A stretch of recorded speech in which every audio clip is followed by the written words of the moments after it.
habol ko lang po sana, yung you have mentioned po, sir, kanina na yung 20 pesos na bigas, per kilo na bigas.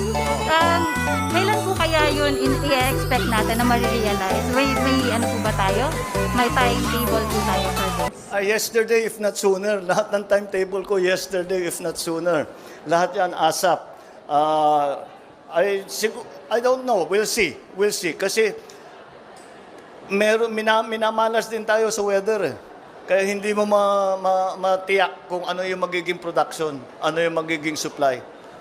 Oo. So, tignan natin. Pababa na ng pababa. We'll keep working on it. Thank you po.